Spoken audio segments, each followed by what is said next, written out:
Learning evolution YouTube channel फिर से स्वागत है। जैसा कि आप सबको स्क्रीन पर दिखाई दे रहा होगा आपके कि आज हम इस वीडियो में क्या डिस्कस करने वाले हैं। यह वीडियो आपके यूपी बोर्ड एग्जाम के लिए जो भी बच्चे क्लास 10th के साइंस के स्टूडेंट हैं उनके लिए बहुत इंपॉर्टेंट होने वाला है, क्योंकि यूपी बोर्ड एग्जामिनेशन के जो प्रीवियस ईयर क्वेश्चन पेपर हैं उसको मैं सीरीज में वन बाय वन करके जो है सॉल्व कराऊंगा। तो आज का ये पहला मॉडल पेपर है जिसको मैं सॉल्व कराने जा रहा हूँ, और इसमें सबसे पहले हम एमसीक्यूज देखेंगे, उसके बाद फिर डिटेल वाले सारे क्वेश्चन देखेंगे।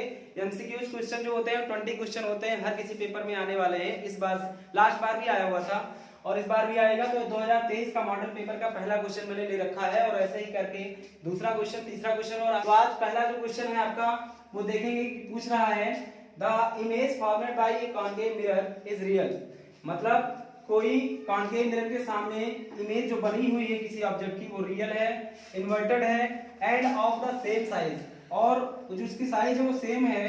तो आपसे पूछा हुआ है कि object position of the object will be, मतलब उससे पूछा आपसे है कि जो पोजीशन होगी ऑब्जेक्ट की वो क्या होगी कॉन्केव मिरर के पहले, मतलब वो कहाँ रखा हुआ है जिससे उसका इमेज रियल बन रहा है, इन्वर्टेड बन रहा है और सेम साइज का बन रहा है। तो रियल का मतलब होता है वास्तविक, इन्वर्टेड का मतलब होता है उल्टा, और सेम साइज का मतलब होता है समान आकार का बना हुआ है। मतलब बड़ा छोटा नहीं है, जितना बड़ा ऑब्जेक्ट था उतना ही बड़ा इसमें क्या बना हुआ है, इमेज बना हुआ है। तो आपसे पूछा है कि पोजीशन ऑफ जो ऑब्जेक्ट होगी वो कहाँ होगी। तो इसके 6 कंडीशन होते हैं कॉन्केव मिरर के बच्चों। उसमें से एक कंडीशन ऐसा होता है कि जब किसी ऑब्जेक्ट को सेंटर पर रखते हैं तो इसका इमेज हमेशा सेंटर पर बनेगा और रियल बनेगा और सेम साइज का बनेगा। इसलिए इसका राइट आंसर क्या हो जाना चाहिए, ऑप्शन नंबर सी, क्योंकि पहले ऑप्शन में लिखा हुआ है एट द फोकस। अगर किसी कॉन्केव मिरर के, इसका एक्सप्लेनेशन मैं यहाँ देता हूँ, आप समझोगे कि अगर इसे फोकस में रख दें तब क्या होने वाला होगा। देखिए होता है कॉन्केव मिरर, इसका पोल है, ये फोकस है और ये सेंटर है। अगर ऑब्जेक्ट को, जैसा कि इसके ऑप्शन में कहा गया है कि एट द फोकस, फोकस पे अगर रख दें तो क्या होगा, इमेज कहां बनने वाली होगी, ऐसे करके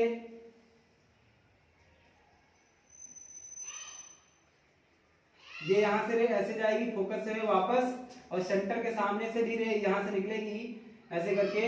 तो ये ऐसा लगेगा कि कहीं ये दोनों रे यहां से आ रही है, यहां से, तो ये हमको लगेगा कि यहां से बना हुआ है, ठीक है। इसलिए ये अगर फोकस पे रखा हुआ है तो इमेज बनेगा आपका इनफाइनाइट पे, क्योंकि ये दो के दोनों लाइन पैरेलल होती हैं। दोनों लाइन अगर पैरेलल होती है तो दो पैरेलल लाइन कहां मिलती हैं, इनफाइनाइट पे मिलती हैं। इसलिए अगर फोकस पे रखा हुआ ऑब्जेक्ट तो इसका इमेज बन जाएगा इनफाइनाइट पे, ओके।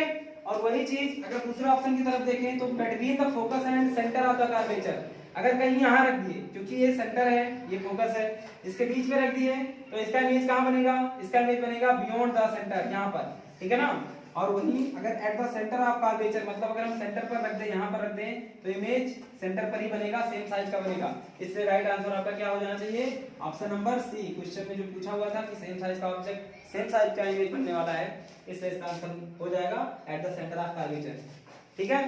अब चलते हैं अगले क्वेश्चन पर। अगला क्वेश्चन है on passing A ray of white light through a prism, मतलब किसी प्रिज्म से व्हाइट लाइट जब पास कराते हैं तो कौन सा कलर ऐसा होता है जो कम से कम डेविएशन करता है।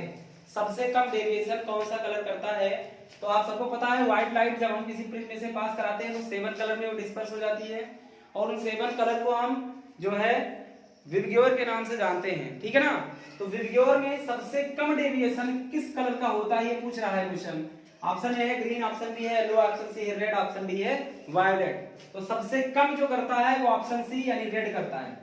रेड कलर का डेविएशन सबसे कम होता है, इसीलिए रेड सिग्नल का इस्तेमाल करते हैं ताकि ये जो कलर होते हैं कोहरे वगैरह में भी, और जब बारिश वगैरह होती है तो भी काफी दूर से हमें दिखाई दे, इसलिए रेड कलर की लाइट भी इस्तेमाल होती है ट्रैफिक लाइट में या रेलवे ट्रैक पे, ओके। तो इसके कहने का मतलब क्या है, इसने बोला था कि व्हाइट लाइट को प्रिज्म में से अगर पास कराते हैं तो कौन सा कलर सबसे कम डेविएट करेगा, तो सबसे कम डेविएट करेगा वो रेड कलर करेगा, ठीक है। नेक्स्ट क्वेश्चन है हमारा, अगला क्वेश्चन पूछ रहा है a concave lens is used. इसमें पूछ रहा है कॉन्केव लेंस इस्तेमाल किया जाता है, तो किसमें इस्तेमाल किया जाता है, ध्यान से देखेंगे। एज मैग्नीफाइंग ग्लास, यानी कि जो ऊर्ध्वाधन कांच होता है उसमें किसी चीज को छोटा बड़ा देखने के लिए उसमें करते हैं, या फिर in spectacles for the correction of short sightedness, यानी जिसको निकट दृष्टि दोष है उसके करेक्शन के लिए, इसको सुधार के लिए चश्मे में इस्तेमाल होता है क्या कॉन्केव लेंस, या फिर इन सिंपल कैमराज, या फिर ये सिंपल कैमरा में इस्तेमाल होता है, या in a car to see object on rear side, तो इसमें देखिए, इसमें कह रहा है कार में लगाया जाता है रियर साइड को, पीछे वाले दृश्य को देखने के लिए।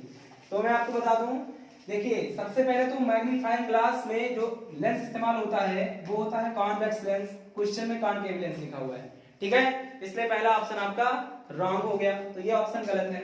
दूसरा ऑप्शन लिखा हुआ है the in spectacles of the correction of short sightedness, निकट दृष्टि दोष जिसको हुआ होता है, मायोपिया जिसे कहते हैं, उसको सही करने के लिए कॉनकेव लेंस का इस्तेमाल किया जाता है, इसलिए ऑप्शन नंबर बी इसका सही हो जाएगा, ठीक है। नेक्स्ट है इसमें सिंपल कैमरा, तो सिंपल कैमरा में भी हम कॉन्वेक्स लेंस लगाते हैं, ना कि कॉनकेव लेंस लगाते हैं, इस बात को ध्यान रखिएगा। क्वेश्चन क्योंकि बोर्ड वाला पूछ सकता है तो पलट के पूछ दे। दूसरा इसमें आपसे पूछ लेगा कॉनकेव लेंस या कॉन्वेक्स लिखिएगा, तब इसमें आंसर आपका ये सही हो जाएगा, ठीक है ना, ये और ये दोनों।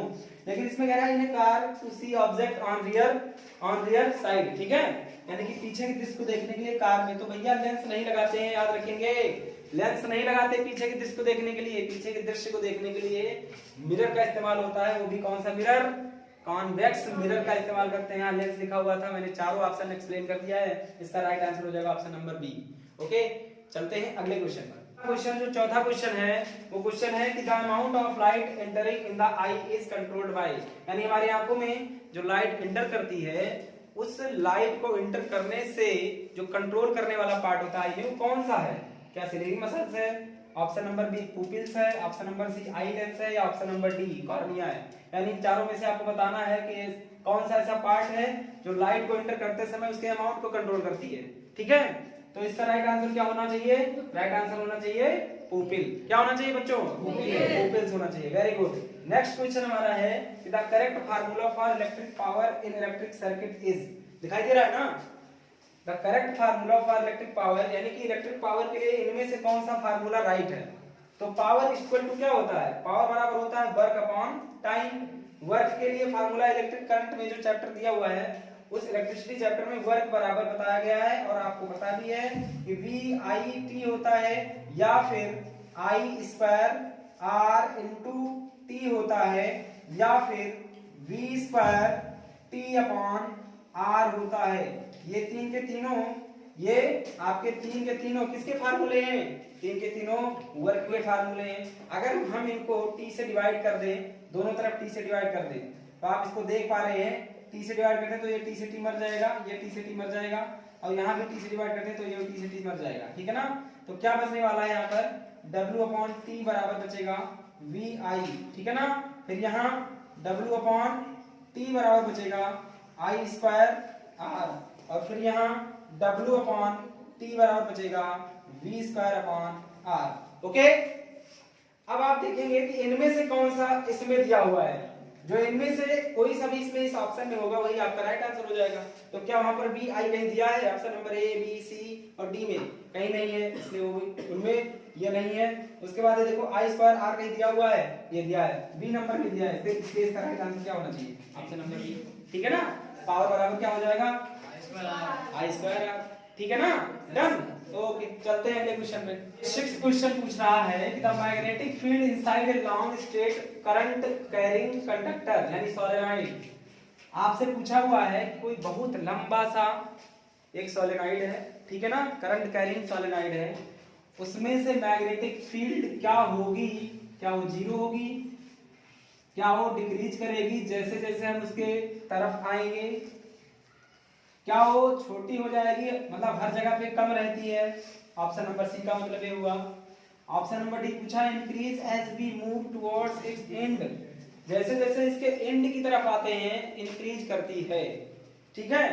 तो आप ध्यान से देखो, कोई भी सोलेनॉइड है और अगर उसमें करंट फ्लो हो रहा है वो स्ट्रेट लाइन है, ठीक है, तो जैसे जैसे हम उसके एंड पर आते हैं, यानी जैसे जैसे उसके अंत पे आते हैं ना, उसके अंदर मैग्नेटिक फील्ड लाइन क्या होती रहती है, इंक्रीज करती है, ठीक है ना। बीच में उसकी पॉज करो पहले, ठीक। तो इसका जो है राइट आंसर क्या होने वाला होगा, इसका राइट आंसर होने वाला होगा जीरो, ठीक है ना, क्योंकि long straight current carrying conductor में जो मैग्नेटिक फील्ड होता है वो हमेशा कितना होता है, जीरो होता है। नेक्स्ट अगला क्वेश्चन है the frequency of alternating current, यानी एसी जो करंट होता है सप्लाई इन इंडिया, उसकी फ्रीक्वेंसी कितनी होती है। तो जो ये अल्टरनेटिंग करंट आता है वो कुछ इस वेव के रूप में आता है, ऐसे से करके आता है। और इस तरह की वेव को हम लोग क्या बोलते हैं, इस तरह की वेव को हम लोग इलेक्ट्रोमैग्नेटिक वेव बोलते हैं। कौन सी वेव बोलते हैं? Electromagnetic wave. और यह जो इलेक्ट्रोमैग्नेटिक वेव है ये हमारे यहाँ तक अल्टरनेटिंग करंट के रूप में आती है। तो इसकी जो फ्रीक्वेंसी होती है वो कितनी होती है? इसकी फ्रीक्वेंसी होती है 50 हर्ट्ज। कितनी होती है? 50 हर्ट्ज। तो इसका राइट आंसर क्या हो जाना चाहिए? Option number B. ओके ना, चलिए डन। अब अगले क्वेश्चन पे चलते हैं। तो फिजिक्स के हमने पीछे 7 क्वेश्चन एमसीक्यूज के कर लिए इस मॉडल पेपर का, और अब इसी मॉडल पेपर की सीरीज में हम केमिस्ट्री में एंटर कर चुके हैं। केमिस्ट्री का जो पहला क्वेश्चन है, आर्सेनिक एलिमेंट इज, पूछा गया है कि जो आर्सेनिक एलिमेंट है वो क्या है। क्या ऑप्शन ए जो कह रहा है मेटल, क्या आर्सेनिक मेटल है, या फिर ऑप्शन बी बोला नॉन मेटल, ऑप्शन सी बोला है मेटलाइट्स, और ऑप्शन डी बोल रहा है इनर्ट। तो इनमें आपको पता होना चाहिए कि जो मेटल होते हैं वो सारे के सारे आपके सब अधिकांश जो मेटल होते हैं उसके पीछे अम आता है। एक ट्रिक है, जैसे एल्युमिनियम है, सोडियम है, पोटेशियम है, कैल्शियम है। लेकिन जो आर्सेनिक है ये हमारा मेटलाइट है, ना तो ये ना तो मेटल है और ना ही ये नॉन मेटल है। इसका मतलब ये क्या है? ये मेटलाइट है। और एक कॉमन क्वेश्चन है, हर बार पूछा जाता है, हर बार पूछा गया है, जितना मॉडल पेपर, जितना भी आप प्रीवियस ईयर क्वेश्चन देखेंगे उठा करके, उनमें आर्सेनिक एलिमेंट जरूर पूछा गया है। तो ये क्वेश्चन आपके लिए बहुत ही बेनिफिशियल होने वाला है, इसको याद रखें।